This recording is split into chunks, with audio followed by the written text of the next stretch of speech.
Okay, just for everyone's benefit, I'm going to just make a brief introduction and then I'm going to hand to the Minister to make a couple of very important announcements and then I'll happily come back and answer any questions afterwards as well. But it is my pleasure this morning to welcome Minister Leeanne Enoch. Leeanne is the Minister for Innovation, Science, Technology and Small Business. So clearly a very important portfolio as it relates to the Sunshine Coast, and I've really enjoyed working with Leeanne and her portfolio over the last couple of years. It's no secret, councillors, that we are trying to build, well indeed we are building, a healthy, smart and creative economy, community and environment right here on the Sunshine Coast. And one of the things that can benefit that most into the future is the right investment in technology, particularly in digital technology and in the connectivity of our state and then connecting our state to the rest of the world. You'll be aware of Council's work, considerable work on the attracting a broadband submarine cable or investment to bring a broadband submarine cable here to the Sunshine Coast. It's a project that we've been working on for over 5 years. And today we take another step forward and I'll allow the Minister to introduce that in a moment. So on behalf of the Sunshine Coast community, I welcome you, Leeanne, here for what is a very important announcement for our region. So I'll let you get on with that. Thank you, Thank Mayor. you. Thank you. Thank you very much. And thank you so much, Mayor, and congratulations on all the hard work to get us to this point. But I think we all understand that reliable, affordable, fast internet and access to that has become even more critical for Queenslanders, regardless of whether you're trying to access e-health services, do your banking online, have your children access education, or whether you're a farmer that's trying to use state-of-the-art technology to advance their farming techniques, or if you're a small business or big business wanting to do business across the world. Internet access, reliable, fast, and affordable is something that we all are holding very, very close to ourselves, to our hearts. And we know that unfortunately the NBN has been quite a fail in this area, that there has been pretty much a bit of a rickety road in terms of our ability to access that kind of internet. But today I'm very proud to announce that earlier this year we were able to announce our digital infrastructure plan, and in that plan was the leveraging of state-owned assets and the fibre which is contained in those assets. And today I'm very proud to announce that the due diligence to be able to begin that work is about to start. We are looking at unlocking more than 4,000 kilometres of fibre that is already in our government-owned assets, and that is 4,000 kilometres of fibre that stretches right across Queensland, as far north as Port Douglas, west to Mount Isa and Cloncurry, to Roma, Toowoomba, and of course right up and down the coast of Queensland, here in the Sunshine Coast, Rockhampton, Townsville, Mackay, Cairns, all those regions have already government-owned assets that have fibre in the ground. And this due diligence that we are about to begin as part of our digital infrastructure plan is going to be looking at unlocking that fibre to be able to create new markets and potentially more accessible internet for all Queenslanders, no matter where you live in this state. The second announcement that I can make today is that a re-elected Palaszczuk Government will commit $15 million to the submarine cable here, looking to come in here at the Sunshine Coast.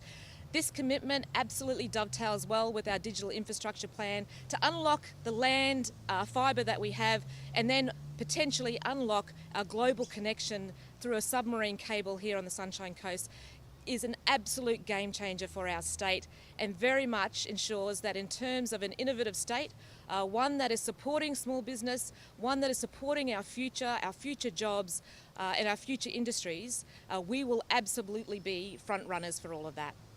So those two announcements today, unlocking our land assets, those publicly owned assets, ones that we have kept in public hands, ones that were threatened to be sold by the Nichols government.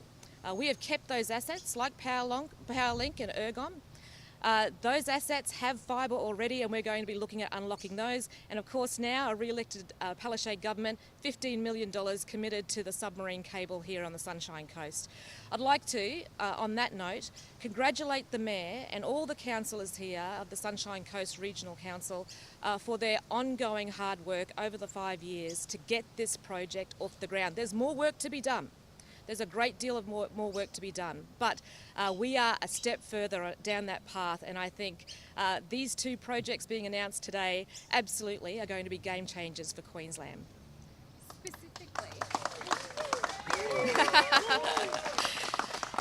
when you say unlocking them, what do you mean by that? So in terms of the land fibre that we have in our own publicly owned assets, to be able to utilise the spare fibre that's in there to create greater backhaul so that new and smaller ISPs, internet service providers, or larger ones, can enter the market to be able to drive prices down. And of course what we've found with the NBN rollout is that the backhaul has been a major issue for those people who are trying to access fast, reliable, affordable internet.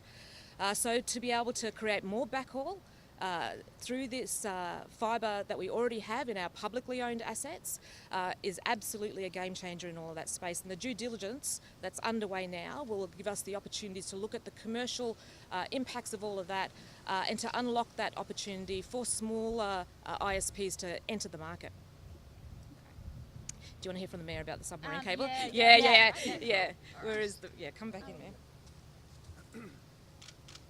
So, $15 million for this submarine cable.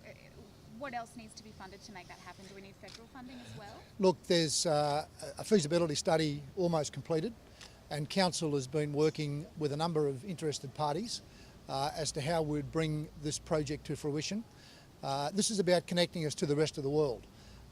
And whilst there are still a number of loose ends to be tied up, we are very well advanced on negotiations around how the further funding will be provided. Obviously Council will be a key contributor, but also in serious conversations I've had with other mayors in South East Queensland, there is a real desire from all councils to support what is, probably one of the most important digital innovations for the state. And that's why I thank the Minister very sincerely and the government for making the commitment, because it really is an important one. And the fact that we've got a double bang effect, if you like, in the landside network as well, is also very gratifying, because as the President of the Local Government Association of Queensland, that's been a very strong mandate of ours to connect Queensland, not only in traditional ways, but also via very strong digital technology. But the fact that the broadband submarine cable, when all of the elements are complete, will come ashore here at the Sunshine Coast, will go a long way to engendering enormous confidence in the future of this region, and indeed South East Queensland and all of Queensland, as a great place to invest, because currently all of our, or 99% of our voice and data goes through terrestrial cables to Sydney, and then out of Sydney via broadband submarine cables, which is a huge benefit for Sydney, and we'd like to see some of that benefit here on the Sunshine Coast and for Queensland. Mayor, this is obviously a very important project to you and the council, given the response we've heard before. How long has this been on the cards, and what sort of response have you had from the existing state members? Well, this project I can recall writing to all of our state members in around July of 2012, so over 5 years ago, alerting them to the importance of this project. And I mean, there's been limited support. However, I'm happy that Council has been recognised as the drivers of this project. We've recognised how important this is. And into the future, this sort of access to data and fast data and big data will be considered in the same way we receive electricity and water. These are absolutely critical resources for any community. I congratulate my councillors on their determination, particularly Councillor Stephen Robinson, on their determination around this project. We've been put off plenty of times. There's been lots of people tell us it'll never happen, lots of people putting up roadblocks. But here today, this is a really sound commitment of $15 million It'll require more money than that, but as I said before, I'm very confident that with the support of the South East Queensland mayors, this will become a really important project for our region. And it's great today to have our Speak Up and Engage students here who, in many ways, whilst we'll all benefit, they will be the long-term beneficiaries as they seek to develop new business opportunities based on the utilisation of data. Is there any sort of a time frame in mind that the average household will be able to access this high speed? Well, again, this is where it's important you make the distinction. The broadband submarine cable is there to connect us to the world. What we need then is the very best landside networks to utilise the backhaul to provide the capacity to locals. And that's where the Minister's announcement of freeing up that digital infrastructure, that fibre optic cable that already exists with big organisations like Powerlink, Ergon and so on, will make that happen sooner.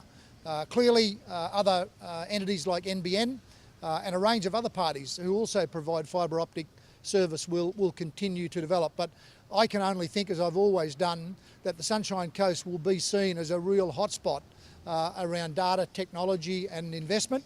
And hopefully that will ensure that the likes of NBN and others fulfil their duties in providing that service sooner rather than later.